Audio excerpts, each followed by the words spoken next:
આ વોટ ચોરીના માધ્યમથી તમારા અધિકારો તો છીનવાય છે અને આ વોટ ચોરોને ખુલ્લા પાડવાના અભિયાનમાં અમારી સાથે જોડાઓ।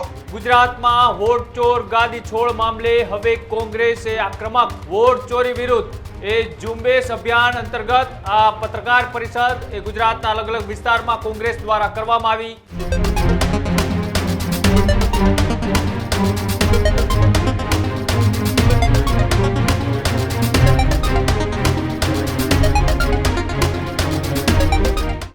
સમાચારોમાં આગળ વાત કરીએ એ વોટ ચોરીના મુદ્દે હવે ફરીથી ગુજરાતમાં કોંગ્રેસ એક્ટિવ જોવા મળી રહી છે। જે રીતના બેંગ્લોરથી શરૂ થયેલી વોટ ચોરીની એ હવે ગુજરાતમાં પણ કોંગ્રેસ એ અસર દેખાડી રહી છે।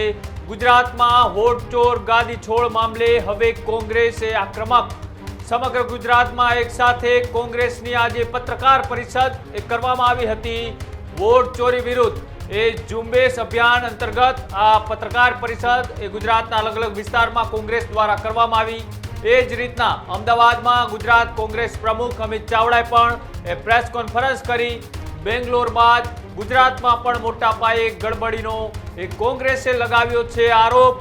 જે રીતના વોટ ચોરી એ લોકશાહીનું હનન છે એવા આક્ષેપ એ ગુજરાત કોંગ્રેસની પત્રકાર પરિષદમાંથી લગાડવામાં આવ્યા।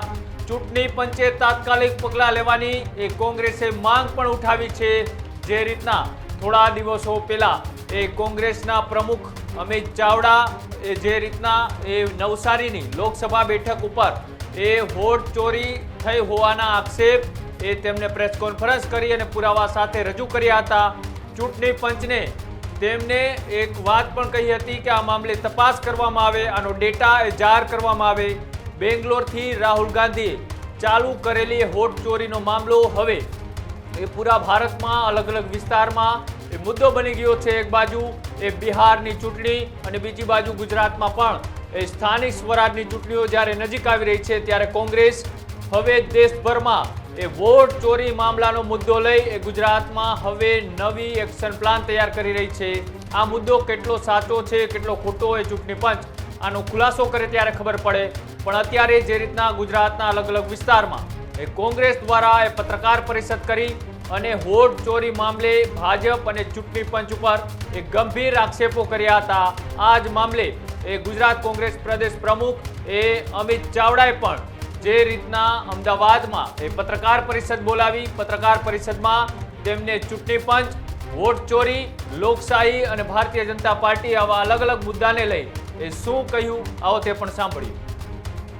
હું ચોક્કસ વિશ્વાસ સાથે કહું છું કે ગુજરાતમાં પણ ખૂબ મોટા પ્રમાણમાં વોટ ચોરી થઈ રહી છે અને આ વોટ ચોરીના માધ્યમથી તમારા અધિકારો તો છીનવાય છે પણ જે સરકારની જવાબદારી છે લોકોની સુખાકારી માટે કામ કરવાની, લોકોની સુરક્ષા માટે કામ કરવાની, યુવાનોને રોજગાર આપવાની, મોંઘવારીને કંટ્રોલ રાખવાની, ધંધા વેપાર માટેનું પર્યાપ્ત વ્યવસ્થાને વાતાવરણ આપવાની, એ જવાબદારીમાંથી સરકાર જે હાથ પાછા ખેંચી રહી છે એની પાછળનું એકમાત્ર કારણ વોટ ચોરી છે અને આ વોટ ચોરોને ખુલ્લા પાડવાના અભિયાનમાં અમારી સાથે જોડાઓ।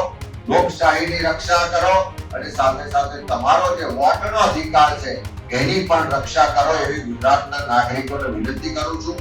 સાથે સાથે 3 ઓક્ટોબર ની શરૂઆત કરીને 10 ઓક્ટોબર સુધી આખા ગુજરાતમાં પ્રદેશ કોંગ્રેસ સમિતિના માધ્યમથી અમે આ અભિયાનને લઈને લોકો વચ્ચે જઈ રહ્યા છે। એક ઝુંબેશના સ્વરૂપમાં જઈએ છીએ અને આ સમયગાળામાં અમારા તમામ આગેવાનો પણ બૂથ સ્તરે પોતપોતાના બૂથની શરૂઆત કરીને પ્રદેશ સુધી બધી જગ્યાએ એમાં સહભાગી થશે અને આ અભિયાનમાં કદાચ પ્રત્યક્ષ રીતે તમે સહી કરીને અમારી સાથે જોડાવા ના શકો, કદાચ આપણે પ્રત્યક્ષ ના મળી શકીએ તો પ્રદેશ કોંગ્રેસ સમિતિ દ્વારા એક વોટ્સએપ નંબર અને મિસ કોલ નંબર તમારી વચ્ચે જાહેર કરીએ છીએ। જે પણ લોકો લોકશાહી બચાવવાના અભિયાનને સમર્થન આપતા હોય, જે પણ લોકો પોતાના વોટના અધિકારની રક્ષા માટે વોટ રક્ષક બનીને આગળ આવવા માંગતા હોય, તમારા અને આ ગુજરાતના લોકોના સંવિધાનિક અધિકારોની રક્ષા માટે તમે જો આ અભિયાનમાં જોડાવા માંગતા હોય તો જે અમારો મિસ કોલ નંબર છે 080 47 35 84 08047358455 આમ મિસ કોલ નંબરના માધ્યમથી તમે બધા પણ આ લોકશાહી બચાવવા તમારા મતના અધિકારની રક્ષા માટે આ અભિયાનમાં જોડાઈ શકો છો.